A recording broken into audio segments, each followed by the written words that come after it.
नमस्कार, मैं हूं अनुराग चट्ठा। दोस्तों, वैसे तो जब भी मैं इनसाइड विद अनुराग की शुरुआत करता हूं तो हमेशा आप लोगों का स्वागत करता हूं, लेकिन आज स्वागत करने का मन नहीं कर रहा है। खबर ही कुछ ऐसी है। इस खबर ने पैरों तले ज़मीन खिसकाने का काम किया है। एक फ्लाइट जो अहमदाबाद से लंदन जा रही थी। खबर ये आ रही है एजेंसियों के हवाले से और सरकार के हवाले से कि 242 यात्री उस फ्लाइट में बैठे थे और क्रैश के बाद अब कोई भी नहीं बचा है।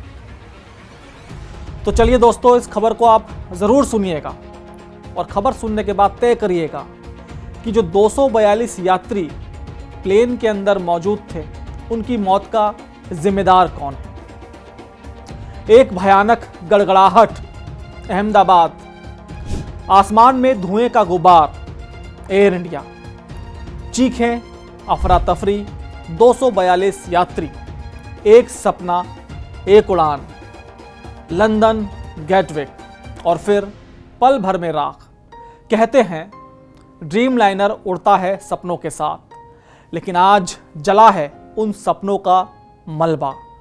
किसी को अपनी बेटी से मिलने जाना था, किसी को बिजनेस डील के लिए लंदन पहुंचना था, लेकिन सभी के सपनों ने अहमदाबाद के आसमान से धुआं बनकर नीचे गिरने का फैसला किया। AI-171 एयर इंडिया की वही फ्लाइट जो टेक ऑफ के 38 सेकंड बाद मे डे चिल्ला रही थी, लेकिन सिस्टम सो रहा था।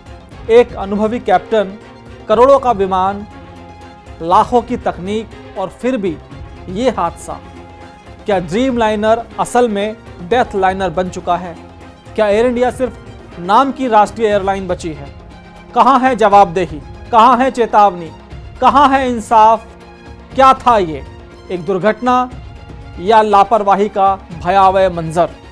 DGCA की चुप्पी, एयर इंडिया की लीपापोती, क्या हमें सिर्फ आंकड़े बताए जाएंगे या कोई जवाब भी मिलेगा? दोस्तों, आज इसी त्रासदी के ऊपर हम बात करेंगे और समझेंगे सभी पहलुओं को कि आखिर यह दुर्घटना कैसे हुई, कौन है इसका जिम्मेदार। दोस्तों, कल्पना कीजिए आप अपने सपनों की उड़ान भर रहे हैं, एक नए देश की ओर, नए अवसरों की ओर। आप हवा में हैं, सब कुछ सामान्य लग रहा है, तभी अचानक एक झटका और फिर सब खात्मा। अहमदाबाद के मेधाड़ी नगर में आज यही हुआ है। एक ऐसी घटना जिसने पूरे देश को स्तब्ध कर दिया है। एक ऐसा हादसा जिसने कई परिवारों की खुशियों को पल भर में छीन लिया। लेकिन क्या यह सिर्फ एक हादसा था या कुछ और, कुछ ऐसा भी जो हम सबके सामने है, फिर भी हम उसे अनदेखा कर रहे हैं। आज 12 जून 2025 को गुजरात के अहमदाबाद में एक बड़ा और दर्दनाक विमान हादसा हुआ है। एयर इंडिया का विमान AI-171 जो अहमदाबाद से लंदन गेटविक के लिए उड़ान भर रहा था, टेक ऑफ के तुरंत बाद मेधाड़ी नगर इलाके में दुर्घटनाग्रस्त हो गया। इस Boeing B787 dream line aircraft VTANB में 242 यात्री और चालक दल के 10 सवार थे। हादसे के बाद आसमान में धुएं का एक विशाल गुब्बार दिखाई दिया जिसने पूरे शहर को दहला दिया। इस दुखद घटना ने हर किसी को झकझोर कर रख दिया है। एयर इंडिया ने आधिकारिक तौर पर इस हादसे की पुष्टि कर दी है और कहा है कि वे हालात की समीक्षा कर रहे हैं। केंद्रीय नागरिक उड्डयन मंत्री राम मोहन नायडू ने भी इस खबर पर गहरा दुख व्यक्त करते हुए कहा है कि वे व्यक्तिगत रूप से स्थिति पर नजर रख रहे हैं और सभी संबंधित एजेंसियों को त्वरित और समन्वित कार्रवाई करने के निर्देश दिए गए हैं। प्रधानमंत्री नरेंद्र मोदी ने भी नागरिक उड्डयन मंत्री से बात करके स्थिति का जायजा लिया और हर आवश्यक सहायता तुरंत उपलब्ध कराने को कहा है। PM मोदी, अमित शाह और उड्डयन मंत्री खुद अहमदाबाद के लिए रवाना हो गए हैं। दोस्तों, अब सिस्टम तो जागेगा ही। एयर इंडिया कुछ कहेगा, DGCA कुछ कहेगा, लेकिन चलिए समझते हैं आखिर यह दुर्घटना कैसे हुई। DGCA के अनुसार विमान ने अहमदाबाद एयरपोर्ट के रनवे 23 से दोपहर 1:38 पर उड़ान भरी थी। उड़ान भरने के कुछ ही देर बाद पायलट कैप्टन सुमित सबरवाल और फर्स्ट ऑफिसर क्लाइव कुंदर ने एयर ट्रैफिक कंट्रोल यानी कि ATC को मैंडे की कॉल की, लेकिन उसके बाद विमान से कोई संपर्क नहीं हो सका। विमान उड़ान भरते ही एयरपोर्ट परिसर के बाहर एक रिहायशी इलाके में जा गिरा यह विमान अहमदाबाद के सिविल हॉस्पिटल के डॉक्टरों की बिल्डिंग से टकराया, जिसमें 15 डॉक्टर घायल हो गए हैं। विमान में सवार यात्रियों में 169 यानी कि 169 भारतीय नागरिक, 53 ब्रिटिश नागरिक, 1 कनाडाई नागरिक और 7 पुर्तगाली नागरिक शामिल थे। घायल यात्रियों को नजदीकी अस्पतालों में भर्ती कराया गया। एयर इंडिया ने एक समर्पित यात्री हॉटलाइन 1800569144 भी स्थापित किया है और अपनी आधिकारिक वेबसाइट व एक्स हैंडल पर नियमित अपडेट देने की बात कही है। मीडिया रिपोर्ट्स के अनुसार गुजरात के पूर्व मुख्यमंत्री विजय रूपाणी भी इसी विमान में सवार थे, जिनका सीट नंबर 12 था। कैप्टन सुमित सबरवाल एक अनुभवी लाइन ट्रेनिंग कैप्टन LTC थे, जिनके पास 8200 घंटे उड़ान का अनुभव प्राप्त था, जबकि को पायलट के पास 1100 घंटे का अनुभव प्राप्त था। दोस्तों, यह हादसा कई गंभीर सवाल खड़े करता है।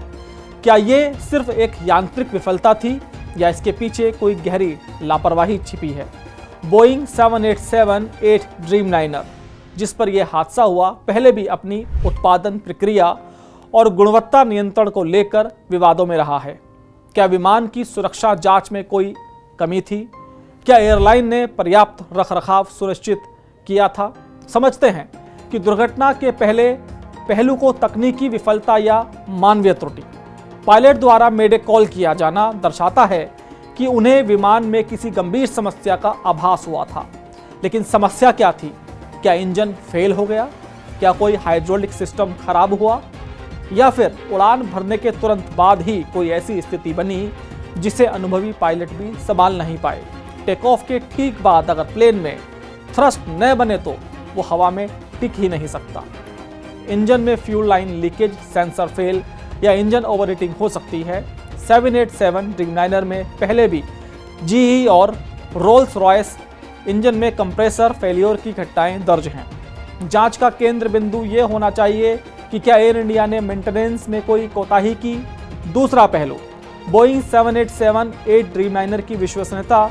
इस विमान का इतिहास संदिग्ध रहा, इसकी उत्पादन गुणवत्ता पर सवाल उठे हैं। FAA ने खुद बोइंग के प्रोडक्शन पर सवाल उठाए थे कि कॉस्ट कटिंग में क्वालिटी मार दी गई। तो क्या भारत में उड़ रहे ड्रीमलाइनर्स अभी भी पुराने खतरनाक वर्जन पर हैं? क्या एयर इंडिया ने इस विमान के रखरखाव और संचालन में उन जोखिमों को गंभीरता से नहीं लिया जो इसकी पिछली रिपोर्टों के में सामने आए हैं? या फिर मुनाफे की दौड़ में सुरक्षा को दरकिनार किया गया है? क्या सिर्फ एयर इंडिया का मामला नहीं है, बल्कि DGCA और अंतर्राष्ट्रीय नियामक निकायों को भी इस पर गहन विचार करना होगा।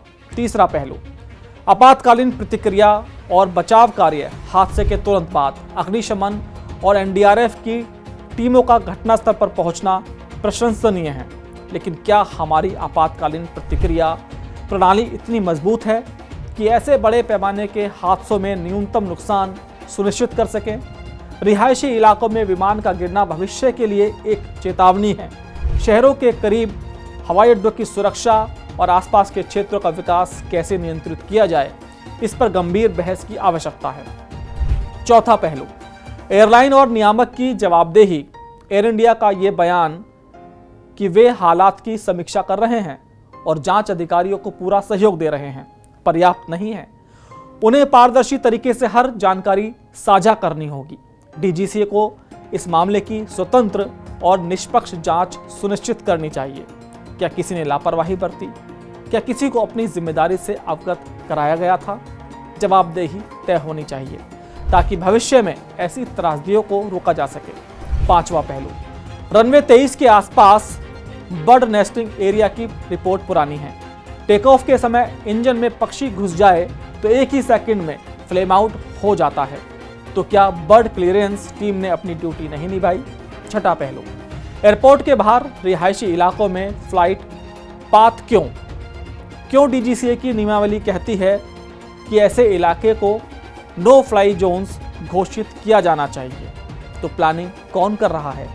इंसानों की जानें या सिर्फ टेंडर की कीमत? एयर इंडिया ने तुरंत बयान तो जारी किया, हेल्पलाइन नंबर भी जारी किया, पर क्या वे वही एयर इंडिया है जिसने टेक ओवर के बाद कहा था कि हम सबसे सेफ एयरलाइन बनेंगे। डीजीसी और सरकार को इस जांच को पूरी तरह से पारदर्शी बनाना चाहिए। हर पहलू की गहन जांच होनी चाहिए और उसके निष्कर्षों को सार्वजनिक किया जाना चाहिए। सभी एयरलाइंस को अपने सुरक्षा प्रोटोकॉल और विमान रखरखाव प्रक्रियाओं की समीक्षा तत्काल करनी चाहिए। बोइंग 787-8 ड्रीमलाइनर जैसे विवादास्पद विमानों के लिए विशेष ऑडिट किए जाने चाहिए। अनुभवी पायलट होने के बावजूद अगर वे मेडे कॉल के बाद भी विमान को नहीं बचा पाए तो यह दर्शाता है कि शायद आपातकालीन स्थितियों के लिए प्रशिक्षण और सिमुलेशन को और बेहतर बनाने की आवश्यकता है। दोस्तों, अहमदाबाद का यह हादसा सिर्फ एक दुखद घटना नहीं है, यह एक आईना है जो हमें हमारी व्यवस्था में मौजूद खामियों को दिखाने का काम करता है। यह हमें बताता है कि कैसे हम सिर्फ कागजों पर नियमों और प्रोटोकॉलों को पूरा करके संतुष्ट हो जाते हैं, जबकि ज़मीनी हकीकत कुछ और ही होती है। आज जो आग मेधाड़ी नगर में लगी है वह सिर्फ विमान के मलबे की आग नहीं है, बल्कि उन सवालों की आग है जिनके जवाब हम सभी को चाहिए। क्या हम इस आग को सिर्फ धुएं में उड़ जाने देंगे या हम इस आग से सबक लेकर एक सुरक्षित भविष्य का निर्माण करेंगे? जवाब हमें देना होगा, उन 242 जिंदगियों को देना होगा।